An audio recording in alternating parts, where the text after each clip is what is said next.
everyone. Welcome to the Bridge Healing Arts Center. How are you? You want to introduce yourself? Hi, I'm Jacqueline Kane, the stop and pain specialist, and I'm very excited to be here. I've only been here a couple months. Yes, you look familiar though. And have I seen you a million times in the hallway? Maybe. Okay. So what do you do? Well, I work with women who are living in chronic physical pain. You know, they may have been to the doctors because they're trying to get out of it. They're concerned because nothing's working. They may have had surgeries. They may have been physical therapy and frustrated because nothing's working and time is running out. Is it only women you work with? It's mostly women that I work with because we work on the emotional part of it too, because mostly women, some of the women I work with have fibromyalgia, and there's usually that emotional component to that. That's why, you know, just taking medication and doing the normal thing doesn't always work, because we have to address the core issue of why they're in pain. You know, you hear fibromyalgia a lot, and I know what it is. I think I've read about it. I don't think they know what it is. It's just like I'm tired, I don't feel well. I'm like, okay. But do you have That's me, right? a definition of what that is, what fibromyalgia really is? Well, is there a clinical definition of it, or is it? That's a good question. For me, it's anybody who has, usually they're exhausted. Okay. There's a lot of joint pain. They don't know what triggers it. Okay. You know, they could take medication and sometimes it works, sometimes it doesn't. Okay. So it's very difficult even for the doctors to kind of help treat these people, because, you know, sometimes that's not it. You know, I've learned after working with thousands of people that you can work the physical body, but at some point it's not physical It's not. anymore. And you have to go to the next level, and you have to look at the stories and the trauma that everybody's been As a through. matter of fact, most people, I don't know about most, but a lot of people believe it's first the metaphysical and then the physical happens. So if you work here, that's fine, but you got to work here, otherwise this is going to keep becoming what it is. So how did you get in? What's your background? So I started out learning how to take x-rays, so I learned all about the physical body. Then I became a massage therapist, and then I learned a technique called Bowen therapy, which is a very effective, powerful neuromuscular repatterning of the body. Okay. And I was impressed with that because I was a massage therapist. You know, a lot of massage therapists, they kill their thumbs because we're working all the time, and they stop working. So when I was having that pain, a friend of mine said, hey, let's go take this class. And after months, I was like, I didn't have to constantly strip my thumbs because the pain had just went away. Was that why they use their elbows now? Yeah. Or this, you know. Like, go deeper, yeah. So do you still do massages? I still do massages. I still do Bowen therapy, and I also use other techniques, emotional freedom technique. Oh, the EFT tapping. Okay. Yep, to get down to the root cause of why people are in pain. Now, how are you different from some other therapists that would do this? You know, what's your approach to when you first meet somebody? Well, it's usually a person who has been through everything and Tried you everything know, else. 5 years and they're still in pain, right? I use the whole mind-body approach to get to the root cause. Like I said, working the body is just not enough. You have to go deeper. So if I came to you for a session, how would it begin? Would I get a massage first, or would you talk to me? What would you do? I believe we have to go to the emotional part first, Okay. because we want to make sure that the subconscious mind and the mind is on board for your healing. Okay. Because there's so many blocks and there's so many programmings that we've taken on from who raised us and all the events we've been through.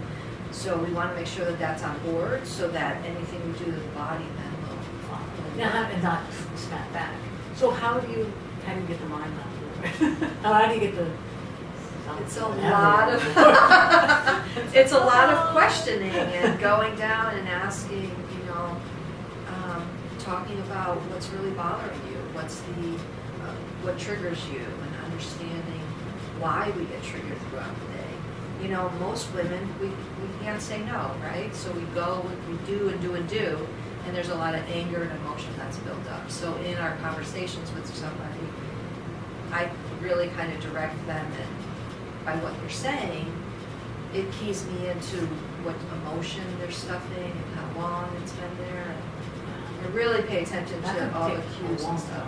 Does it take a long time to get to the root causes of these issues? Some people are very superficial and it's just a little under, it's been brewing for a long time, So it's right there. It's right there. Okay. Yeah, other people, we've learned to really hide it and not pay attention to that part of us. So it takes a little bit more talking and digging and kind of excavating, right? And then you'll go do the physical And stuff, the then- tapping or the And then massage. in that session, we'll usually still do some tapping. Oh, you will? Yeah. Because you'll figure out where the tap, because in EFT, do you have to know where the issue is, or do you just tap anywhere?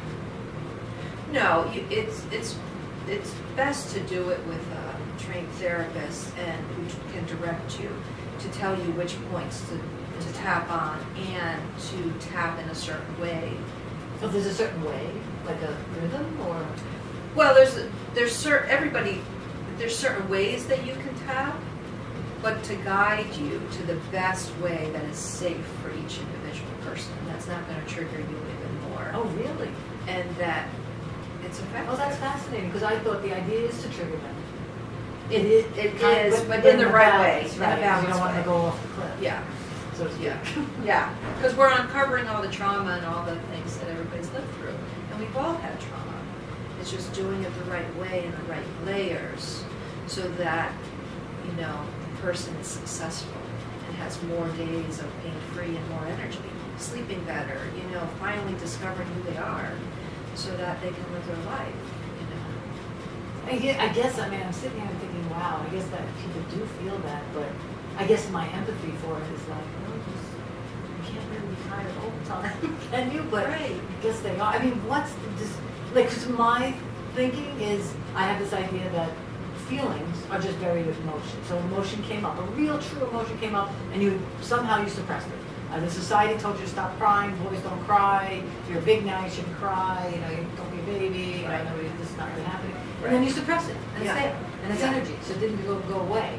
And so I would think people with fibromyalgia just have so many of those buried feelings, it's just occupying their bodies. And of course, if we have people in this room, but if we fit 1,000 people in this room, we'd all be squishing each other and it would hurt. But if there's only one or two of us, it's actually nice. Great example. Do you know what I mean? Yes. So now all these people now Yes. are tired, you can't sit down, you're on top of me, you stink, you know what the story is, and you're pushing into my elbow and it hurts, so could you please move over?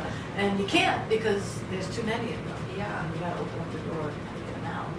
So I empathize, I feel badly for the people who are in this position. Yeah. Wow. Yeah, And and how often do you treat them if they come into you, like once a week, once a month? well, it depends on how much they want to do. So I have group programs, I have individual programs. Oh, you have group programs? Yeah, so People don't mind doing that in groups? no, it kind of creates a tribe, Oh, okay. and a sharing environment because we don't really have that support anymore, right? We're Yeah, so the families, isolated. yes, and everybody's Yeah. on their phone and on their computer and everything. But I wanted to create a support system for women where we can share the good and the bad and help everybody as they are transitioning from a life of pain to a life of creativity and excitement. Because once we do this work, it affects their family. Everything shifts, right? Now, how do you make sure that once you discover their issue, you tap the issue out or massage it, however you get it out, how do you make sure they don't put what I call, I use one other nicer word, stuff on top of stuff? Like I have this SOS, don't put stuff on top of stuff. How do you make sure that they don't do that? Because as we're uncovering everything, I'm also giving them skills to step into their power, Okay. right? Because you can't I don't like just talking about it and talking about it. That doesn't get you everywhere. You want to learn to start trusting. There's 3 systems to this. So first you have to heal the past. Okay. You heal all that. And then you start trusting your intuition so that you have an inner guidance and you start trusting that. Okay. What's my next step? Okay. And then you start manifesting your future. Okay. So to do that, you have to step into your power and say no more often, which means a yes to you. And then, really, what is it you're here to do? Do you do that in a workshop or a group? Because that I could totally see giving the skills in a group. It's Yeah. not very personal. They start to cry. Yeah, in the beginning, there is a lot of sometimes crying and just releasing.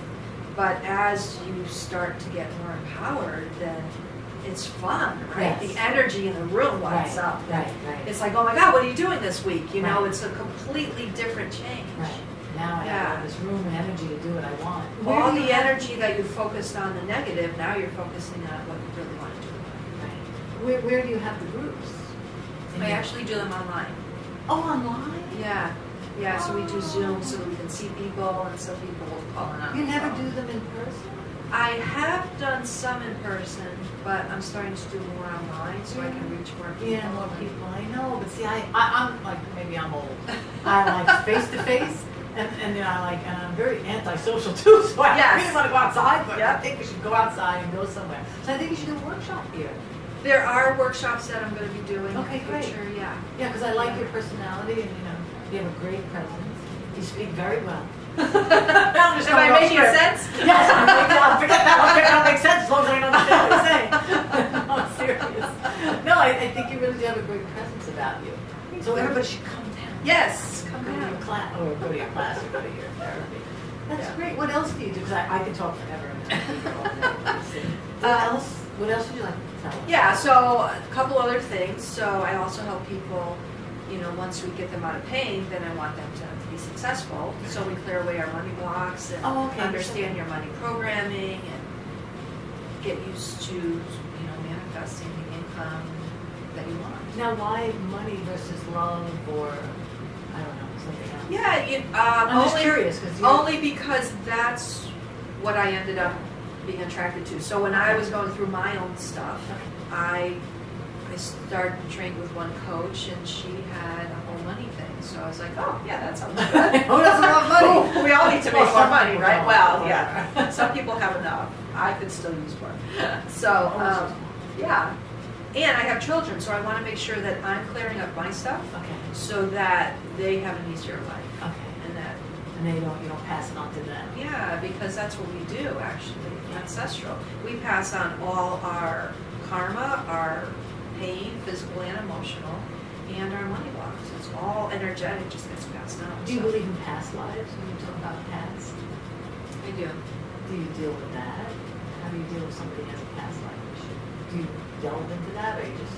Well, some of them are repeating patterns, so if you clear up the pattern in this life, but I do sometimes take people back to their past You lives. regress them? Yeah. You're a past life regressionist? You're kidding! Past life regression. There's certain things that help me in life. My parents, a certain person, the certain books, and past life regression. Yeah. I'm dead serious. Yeah. Because after you finish the things that you're very aware of, because they're in this lifetime, it's like, why are these patterns, like you said, still Right. coming up? Why do people still look at me like I'm mean, but I know I'm not? It must be a past life issue. Oh, does that open up a whole bag of wax that, you know, it's like a little bit of that. Yeah. No, that's really Yeah. cool. Do you, so are you a hypnotherapist, or I don't know, in I've Connecticut you can't taken- call them hypnotherapists? Yeah, I've taken some classes in hypnosis, and I am certified in it, but I just don't use a lot of it. I just like the EFT, although I use my hypnosis skills in my EFT, so I kind of combine them. Can the EFT get to a past life issue? And you'll know it's not from this life Yeah. somehow? Oh, Yeah. That's interesting. Yeah. Yeah. So sometimes I'm you don't curious even now. know what's happening. You Okay. know, it's a trust of the client, and it's me where I'm guiding them. Sometimes I don't even mean to take them back there, but they're just like, whoop, I'm back there. I'm like, okay, that's where we have to go. Sure. So you just go with what comes up. Because there really is no such thing as time. If you look at it, Yeah. just because we think we're born in this, year and so on and so forth, well, what if it wasn't? Like a decade ago, I was a totally different person, so it's like, Yeah. reborn or whatever. And It's like- everything's energy. So Yes. you're carrying that energy from past lives, all that your soul has accumulated here. Right. So, yeah, time isn't It's time. not really there. And I actually came up with this concept I was running the other day. Somebody told me to look up the word, make an acronym, because I make acronyms, for my piece of paper. And vortex came up. And at the end, forget about the long story of the vortex, but at the end you take the X. And if you connect the dots, so to speak, and it makes the infinity sign. And then somehow it morphed into thinking about if you look at the strand of DNA. If you look at the strand of Yes. DNA, it is a bunch of infinity signs. Oh, So I these never are made that connection. Yeah, so it's like all the reason who you are today, physically and DNA-wise, is from all those infinite lifetimes that are carried through to this physical this moment. this moment, this physical world, this physical Yeah. year, this physical, what do you call it, lifetime. So I thought that was fascinating, so. Yeah, wow, I didn't even put that connection No, I never together. did either. It's the Yeah. spirit guys who tell me these things. I'm like, oh, okay. They're like, yeah, and then what they were also telling me, if you see cycles in life, that's great, but if the infinity is connected, you could draw the infinity, never pick up your finger, but if you want to, and they intersect, so you intersect Yeah. here. But if you, That's the sweet if spot. you're, and it, right, and so you intersect with people's lives, because it was really the lifetimes of two people intersecting. Okay, but then also, if you have a circle of your life, if you want to intersect with someone's life, you have to pick it up. So if I draw a circle, if I want to intersect, I have to pick up my pen and then go like that. So it's not that infinity concept anymore. So I don't know, just throwing things out there. You know, you'll put it all together someday. Yes. No, seriously, half the time I think it's just like you build a building, you brick by brick by brick. You don't bring the whole, well, sometimes you have a prefab house that you put in, but for the most part, you put it together piece by piece, and then you step back and then you see it. Yeah. So. It's your soul's journey. That's tiring. It's like, but that's okay. Keep going. So that's great. So what else? How long have you been here? I've only been here a couple months. This Oh, is June, okay. April. I moved here. Okay. Yeah, I love this space. Oh, It's good, I'm glad. gorgeous. Where are you, in the 1700s building? Oh, what, the- 208, is that? Yeah, that's the 1700s building. You can go to JacquelineMCane.com and get it. Oh, is that your website? That's my website. Okay. So it's JacquelineMCane.com. Oh, we have to say goodbye. Well, it was so, Jacqueline, so lovely meeting you. It's so lovely meeting Really, you. we have to hang out some Me more. too. It'll be fun. Yes, it will be. Come to the Bridge Healing Arts Center. You can hang out with us in the evening.